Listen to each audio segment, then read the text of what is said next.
Schema builder से object कैसे create किया ये तो समझ गया होगा ना आपको। तो ऑब्जेक्ट क्रिएट करने के लिए हम लोग ने ये ऑब्जेक्ट को ड्रैग एंड ड्रॉप किए और हायर पर्सन नाम से मैंने एक ऑब्जेक्ट क्रिएट कर लिया है ना। उसके बाद में आप अभी क्या करोगे, मैं कॉल कट कर रहा हूँ मैडम, ये वाला आवाज आ रही है बहुत, ठीक है। तो जैसे कि ऑब्जेक्ट क्रिएट कर तो लिया हम लोग ने, लेकिन अगर इस ऑब्जेक्ट को हम लोग देखते हैं कि हमारे टैब बार पे दिखता है क्या, तो आपको ये ऑब्जेक्ट दिखेगा ही नहीं। देखो आपका ऑब्जेक्ट तो बन गया हायर पर्सन नाम से, बट आपके टैब बार पे ये विजिबल नहीं हो रहा।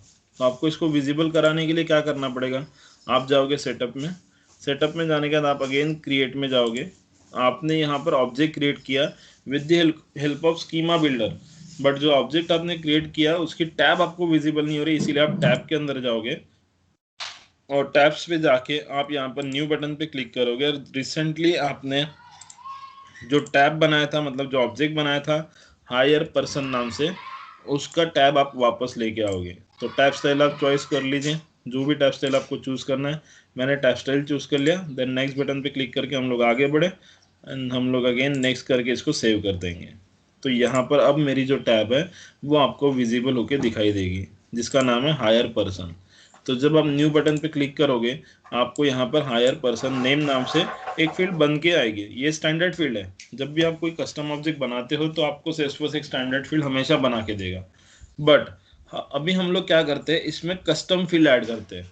बट हम लोग जो कस्टम फील्ड भी जो ऐड करेंगे वो ऐड करेंगे with the help of schema builder. तो फिर से मैं जा रहा हूँ स्कीमा बिल्डर, सेटअप में जाएंगे, क्रिएट को एक्सपांड करेंगे हम लोग, ऑब्जेक्ट्स के ऊपर क्लिक करेंगे जिसके अंदर मेरे को सेकंड ऑप्शन दिखेगा स्कीमा बिल्डर। तो मैंने स्कीमा बिल्डर पे जाना, तो आपके कैनवास में जो आपने रिसेंट ऑब्जेक्ट बनाया हुआ था हायर पर्सन वो अवेलेबल है। इस ऑब्जेक्ट के अंदर आपको फील्ड ऐड करना है। कौन कौन सी फील्ड आपको बनाना चाहते हो, तो आप एलिमेंट्स में जाइए। फॉर एग्जांपल आपको यहाँ फील्ड ऐड करना है जिसका नाम है ईमेल आईडी नाम से, हायर पर्सन जो है उसका ईमेल आईडी। तो दिख रहा है आपको डेटा टाइप ईमेल आईडी, इस ईमेल नाम के डेटा टाइप को उठा के लाइए और इस टेबल के अंदर आपने इसको ड्रैग एंड ड्रॉप करना। तो जैसे आप इसको ड्रैग एंड ड्रॉप करोगे आपको पूछा जाएगा फील्ड लेवल आपको क्या रखना है, तो आपने इसका फील्ड लेवल दे दिया ईमेल आईडी। आपको इसको रिक्वायर्ड दिखाना है क्या, अगर आप रिक्वायर्ड दिखाना चाहते हो तो दिखा दीजिए एंड देन आफ्टर आपने सेव कर लीजिए। तो देखो यहाँ से कस्टम फील्ड बनाना बड़ा आसान है, बन गया मेरा कस्टम फील्ड ईमेल आईडी नाम से।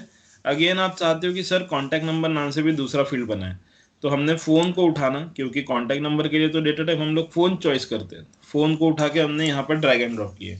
तो जैसे ही ड्रैग एंड ड्रॉप करें फील्ड लेवल आपसे पूछा जाएगा, तो यहाँ पर आप फील्ड लेवल डाल दीजिए contact number of that higher person, बराबर। लेकिन अब आप इसको रिक्वायर्ड मत दिखाइए एंड देन आप इसको सेव कर लीजिए। तो देखो आपके पास टोटल दो फील्ड बन के रेडी होगी, पहला ईमेल आईडी जिसको आपने रिक्वायर्ड दिखाया करके ये रेड कलर का मार्क है, दूसरा कॉन्टैक्ट नंबर जिसको आपने रिक्वायर्ड नहीं दिखाया करके यहाँ रेड कलर का मार्क नहीं है, ठीक है। अब ये तो फील्ड बन गई। अब आपके पास जो ऑब्जेक्ट था हायर पर्सन जिसमें आपने ईमेल आईडी वाली मैंडेटरी फील्ड बनाए, कॉन्टैक्ट नंबर वाली नॉन मैंडेटरी फील्ड बनाए, बराबर। तो आप इसको अभी आप क्लोज कर दीजिए। क्लोज करने के बाद आप अपने ऑब्जेक्ट में जाइए जो कि आपको टैब बार पे विजिबल हो रहा है। इस ऑब्जेक्ट में जाके देख लीजिए कि आपकी फील्ड बन के रेडी हुई क्या। तो आपके पास आपने ऐड किया हुआ सिर्फ ईमेल आईडी वाला फील्ड दिख रहा है, ठीक है। कॉन्टैक्ट नंबर वाला फील्ड आपने बनाया तो सही, बट यहाँ पर आपको दिख नहीं रहा। क्यों, क्योंकि स्कीमा बिल्डर का डिसएडवांटेज ये है, स्कीमा बिल्डर बोलता है कि आप मेरे ज़रिए अगर कोई कस्टम फील्ड ऐड करते हो तो अगर वो रिक्वायर्ड दिखाते हो तो ही मैं आपके ऑब्जेक्ट में उसको दिखाऊंगा कि आपकी ये फील्ड बन के रेडी हुई है करके। लेकिन अगर कोई कस्टम फील्ड आप बनाते हो जिसमें आप उसको रिक्वायर्ड वाले चेकबॉक्स पे रिक्वायर्ड नहीं लगा रहे हो, तो मैं वो फील्ड दिखाऊंगा ही नहीं कि आपकी बनी है करके।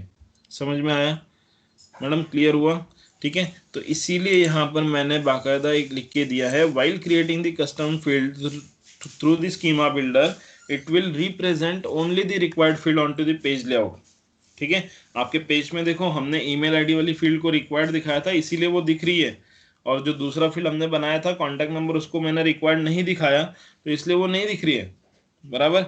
तो ये उसका डिसएडवांटेज था। तो उसके ऊपर सॉल्यूशन क्या, we need to add optional field on to the page layout by using page layout customization. तो इसका मतलब आपको यहाँ पर पेज लेआउट कस्टमाइजेशन के जरिए न्यू फील्ड आपको ऐड करना पड़ेगा। मतलब फिर से आप क्या करोगे, अब तुम्हारा फील्ड देखो, आप जाओगे force.com, व्यू फील्ड्स पे आप क्लिक करोगे। तो जैसे आपने व्यू फील्ड्स पे क्लिक किया, कस्टम फील्ड एंड रिलेशनशिप के सेक्शन में देखो आपको दो फील्ड दिखाई दे रही है, कॉन्टैक्ट नंबर और ईमेल आईडी।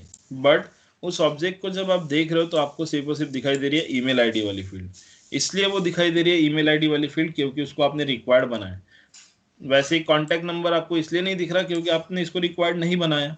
तो ये था स्कीमा बिल्डर का डिसएडवांटेज। क्लियर हुआ? इसीलिए हम लोग schema builder maximum time use नहीं करते, क्योंकि स्कीमा बिल्डर में सारी फील्ड को वो बोलता है कि रिक्वायर्ड करो तभी मैं इसको दिखाऊंगा ऑब्जेक्ट के अंदर बनने के बाद में। अगर आप किसी फील्ड को रिक्वायर्ड नहीं बनाते हो तो मैं उसको दिखाऊंगा ही नहीं। क्लियर हुआ?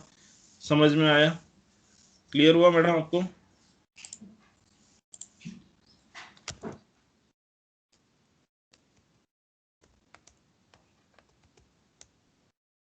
तो ये था मेरा स्कीमा बिल्डर जिसको मैंने आपको बता दिया। इसके पहले अब स्कीमा बिल्डर के जरिए आपके लिए यूज केस क्या है कि आप अलग अलग ऑब्जेक्ट बनाइए और उस ऑब्जेक्ट के जरिए स्कीमा बिल्डर के जरिए उसमें आप कस्टम फील्ड ऐड कर करके देखिए, और सबको रिक्वायर्ड दिखाओ तो ही दिखेंगे। रिक्वायर्ड अगर नहीं दिखाओगे तो ऑब्जेक्ट बन के रेडी भी हो जाएगा, लेकिन उसमें वो फील्ड्स ही आपकी दिखेंगे नहीं।